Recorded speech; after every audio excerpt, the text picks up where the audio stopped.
when we're talking about what are you thankful for today, the capacity to stop, listen, look around, and pay attention is really key to finding things in our life to be thankful and grateful for if we're missing it. And sometimes we do. Not long ago, we got an email from someone that said, you know, I'm not all that grateful lately. Been there? You know, I'm just not all that grateful lately. And so the idea that we have to pay attention to that aspect of our walk in the world, this idea that we really can cultivate gratitude, we can cultivate thankfulness, we can cultivate this way of being in the world when we're not feeling all that grateful lately. And so that's what we're going to talk about today, because this is the perfect week. It is the perfect time of year for us to focus on what am I thankful for today. And you see, I think that word today is important, because sometimes we can think of all kinds of things that we're thankful for in the past. Yes? In the past. But sometimes getting real centered in today is a little bit bigger challenge. So that's what we're going to talk about today. It's a very important topic, and you know, I've been working with this little book, Thanks, How Practicing Gratitude Can Make You Happier. It's written by a scientist, a person who has done some empirical studies about gratitude. And this is the good news. Do you know that cultivating gratitude is good for you? There's empirical evidence, scientific studies that show, there's a new science of gratitude. They show that practicing gratitude is one of the few things that can measurably change people's lives. I think that's good news. Practicing gratitude has measurable benefits, measurable results, measurable as in scientific. Our health is better, our emotions are better, and our relationships with each other are better when we are grateful. I think this is really important. And this isn't just some woo-woo thing. This is scientific. This isn't one of those happyology ideas, right? This is about a scientific proof that there are benefits to cultivating gratitude. And part of this idea is gratitude's a way of being. It is not just saying thank you or being polite in our life experience. When we're taught as children, we are taught at a head level to say thank you. We're taught the rules, right? Someone gives us something, we say thank you. We learn to cultivate that capacity to recognize when someone gives us something, we have a responsibility to reciprocate with a way of being around that, yes? But gratitude, cultivating gratitude is way different than saying thank you. It's not about politeness. It's embodying an emotion that is felt. It is felt, it is expressed. You know, as I was reading through some of the literature on this scientific study, one of the things that caught my attention, because I know how it is, I know how it feels. Gratitude can bring tears to your eyes. Gratitude is a heart experience. Gratitude can make you feel warm all over.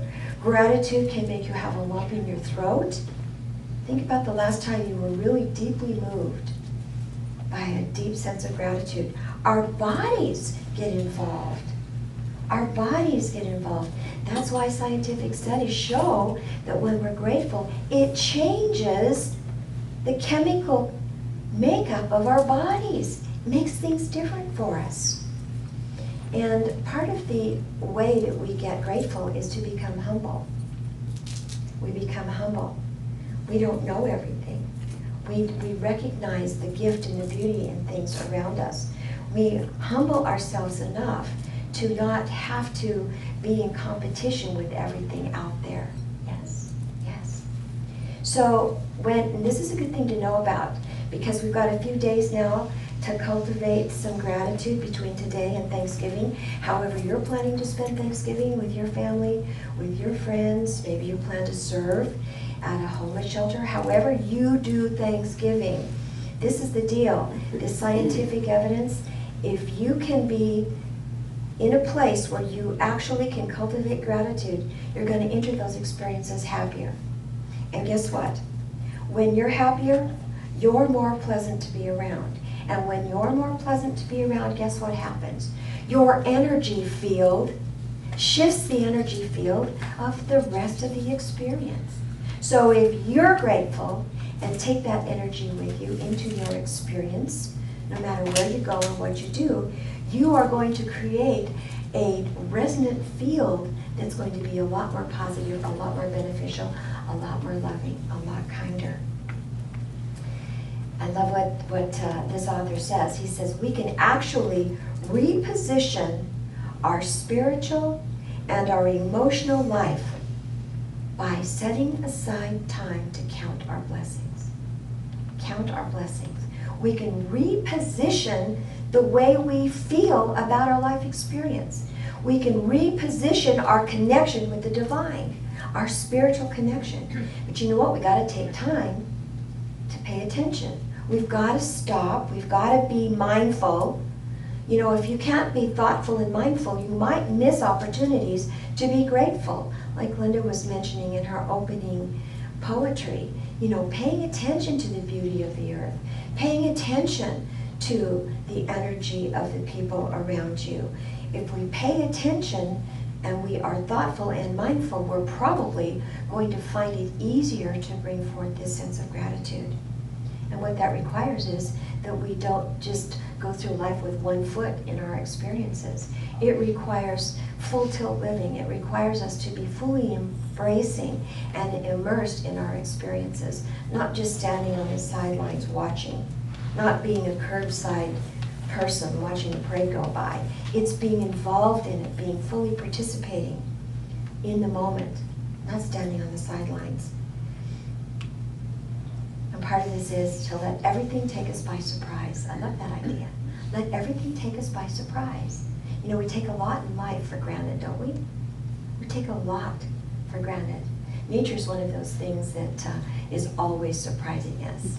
It's always bringing forth that awesome, different thing that we didn't think we would see. This past fall when I was in Idaho with Mom at my sister's lodge up in wherever that was, Island Park, we looked out at this river, whatever that river was called, and there was a heron, a big giant heron out there. It was like, wow, what is that, a heron? I mean, just unexpected. The gratitude for seeing these incredible things. Don't take it for granted. Okay, so what is gratitude? Gratitude is a choice.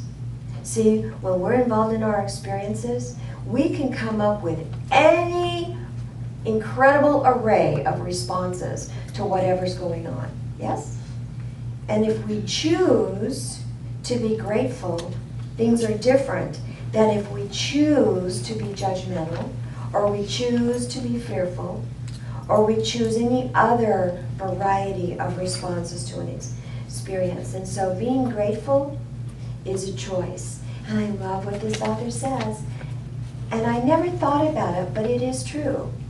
Being grateful fundamentally is wanting what we have. Wanting what's coming to us. Wanting what's already there. Wanting whatever presents itself in the moment. To me, that was shocking when I read that. Being grateful is wanting what we have. Let that sink in a little bit. As it is, not needing it to be any different, not needing, you know, some distant person in the family that you would like to have at the holiday celebration be present. It's wanting what is in the moment. And this is where gratitude is born. Okay, so here there are three key elements to how we cultivate gratitude. First of all, we've got to be willing to acknowledge the gifts that are around us. We've got to be willing to see the goodness in our lives.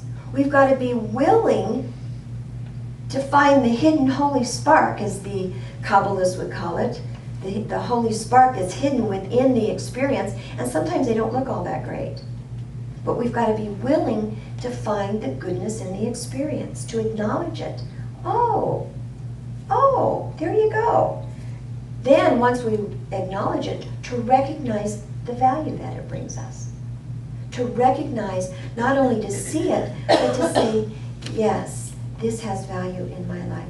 Yes, this family circle has value in my life. Yes, this health that I'm experiencing has value in my life. Yes, this phone call from my son has value in my life, and I'm grateful. Whatever it is, we've got to acknowledge it, we've got to recognize it, and then we need to appreciate it. So if it's coming from somebody in our circle, if somebody that we love deeply doesn't call us very often, and they finally do, we acknowledge the good, we recognize that it gives us value, and then we appreciate the intention of the person that is bringing it forth to us. And if it's about nature, and it's about the flow of the divine, the hidden spark of the divine within, you know what? We recognize the source of all it is. We recognize the God energy within whatever that experience is. Sometimes it comes through another person. Sometimes it comes through a child. Sometimes it comes through a system, or a beautiful piece of music, or a piece of artwork, whatever it is. But we have to be able to see it, to recognize its value, and then to appreciate it, to actually appreciate it. Not just go, oh yeah, that. Oh yeah, there's another one of those. It's not about that. It's about developing this deep, abiding sense of connection with that. And we get to choose where we place our attention. We get to choose the energy of gratitude, or whatever the emotion is that we bring to our experience. So if we're choosing gratitude instead of complaining, if we're choosing gratitude instead of judgment, if we're choosing gratitude instead of fear, it makes our life a lot different. And I love what the author says. Gratitude replaces bitterness, it replaces resentment, and it becomes a healing, transforming energy in our life. That's big, folks. Think about it. Cultivating gratitude heals bitterness and resentment and blaming and the victim mentality. It's an incredible energy. This is how Viktor Frankl, the Holocaust survivor, got through all of those horrible experiences. Cultivating gratitude, seeing, acknowledging the goodness, recognizing the value of the one who gives up the little shred of potato for the next one, appreciating the source of the goodness in life. That's how that's how Viktor Frankl did it. Those of you who were here last week, we saw an opening video of Brother David Stendhal Rast, if I got that right. His whole body of work is around this idea of gratitude. And what he says is sometimes it's impossible to feel grateful. We don't feel grateful. Just like the person that sent us the email that said, somebody please get these people some water. I'm grateful for Stacy.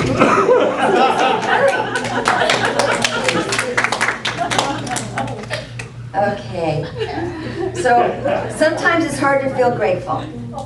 But what he says, and I love this, he says we can decide, even if we don't feel grateful, we can decide to live gratefully, courageously open to life in all its fullness. We can make a decision to live gratefully. And by living gratefully, even if we don't feel it, we begin to feel the gratefulness we live. Does that make sense? We, fake it till we make it. We start being as grateful as we can within our experiences, even if we're not feeling all that grateful. And we let that then inform our life experience as a deep, abiding way of being in the world. See, gratitude's way more than a feeling. It's a way of being. It is a posture in life. And when we can posture our life experience in that way, it makes everything different. Everything different when we make that a part of a way of life for ourselves. I love what our author, the scientist, says. It elevates, it energizes, it inspires, it transforms, and it provides life with meaning. Boy, you can't get any better than that. A simple practice of cultivating gratitude. The Hindu mystic Ramakrishna, he says, you can see how evolved somebody is from how grateful they are for all the gifts of God.